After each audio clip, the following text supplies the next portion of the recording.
छत्तीसगढ़ में समान नागरिक संहिता यानी कि यूसीसी को लेकर सियासी संग्राम तेज है। राज्य सरकार ने यूसीसी के अध्ययन और ड्राफ्ट तैयार करने के लिए 5 सदस्यीय उच्च स्तरीय कमेटी का गठन किया।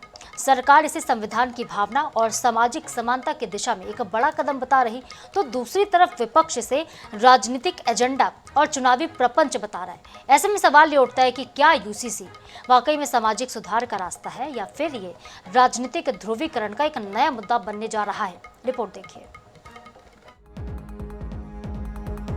छत्तीसगढ़ सरकार ने समान नागरिक संहिता की दिशा में औपचारिक पहल करते हुए 5 सदस्यीय उच्च स्तरीय समिति का गठन कर दिया। पूर्व supreme court justice Ranjana Prakash Desai की अध्यक्षता में बनी ये समिति प्रदेश में यूसीसी लागू करने की संभावनाओं का अध्ययन करेगी। समिति में प्रशासनिक, कानूनी और सामाजिक क्षेत्रों से जुड़े विशेषज्ञों को शामिल किया गया है। ये समिति विवाह, तलाक, उत्तराधिकार, दत्तक ग्रहण और भरण पोषण जैसे विषयों से जुड़े मौजूदा कानूनों की समीक्षा करेगी। अलग अलग धर्मों के पर्सनल लॉ के साथ ही उत्तराखंड, गुजरात और असम जैसे राज्यों के मॉडल का अध्ययन भी करेगी। सरकार का दावा है कि सभी वर्गों से सुझाव लेकर रिपोर्ट तैयार की जाएगी ताकि सामाजिक संतुलन बना रहे। यूसीसी लागू होगा हमारे छत्तीसगढ़ में और इसके लिए कमेटी का गठन हो गया है। रिटायर जज देसाई, मैडम देसाई हैं, उनकी अध्यक्षता में गठन हुआ है। अब वो लोगों के बीच में, हर वर्ग के बीच में जाके अपना रिपोर्ट देंगे और उसके बाद यूसीसी लागू होगा। छत्तीसगढ़ में यूसीसी पर सियासत तेज। राज्य सरकार ने बनाई 5 सदस्यीय समिति। रंजना प्रकाश देसाई समिति की अध्यक्षता में बनी समिति विवाह, तलाक और उत्तराधिकारी कानूनों की करेगी समीक्षा। पर्सनल लॉ और अन्य राज्यों के मॉडल का अध्ययन। संबंधित लोगों और विशेषज्ञों से लिए जाएंगे सुझाव। उत्तराखंड, गुजरात और असम मॉडल पर होगी नजर। कांग्रेस बोली राजनीतिक एजेंडा है यूसीसी। कांग्रेस सरकार ने सरकार की मंशा पर उठाए सवाल। भाजपा बोली समय की जरूरत है यूसीसी। आदिवासी समाज पर असर को लेकर बहस तेज।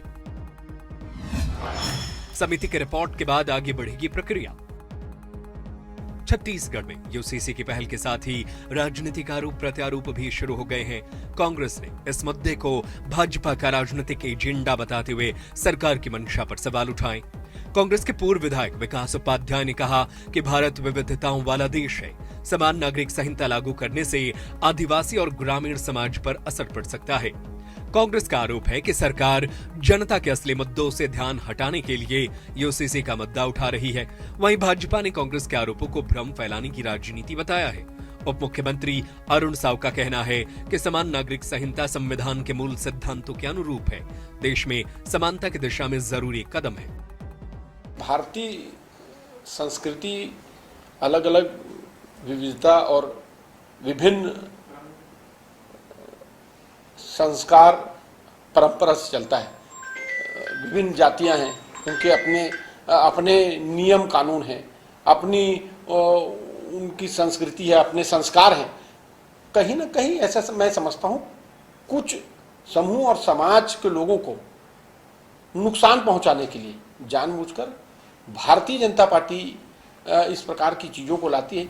सरकार हमारी जो भी अच्छा काम करना चाहती है उसमें कांग्रेस के लोग उसमें भी काला पीला खोजते हैं, देखते रहते हैं। उनका चश्मे का नंबर वही है तो उनको दिखाई भी वही देगा। भाई मैं समझता हूं समय की नजाकत को समझिए, देखिए और अपने चश्मे का पावर को ठीक करिए। छत्तीसगढ़ में यूसीसी को लेकर सरकार की तैयारी ने नई बहस छेड़ दी है। सरकार इसे समानता और आधुनिक कानूनी व्यवस्था की दिशा में बड़ा कदम बता रही है, जबकि विपक्ष इसे राजनीतिक रणनीति करार दे रहा है। अब नजर उस समिति के रिपोर्ट पर होगी जो तय करेगी कि छत्तीसगढ़ में यूसीसी लागू करने का रास्ता कितना आसान होगा और कितना विवादों से भरा। गौरव शर्मा, INS 24/7, रायपुर।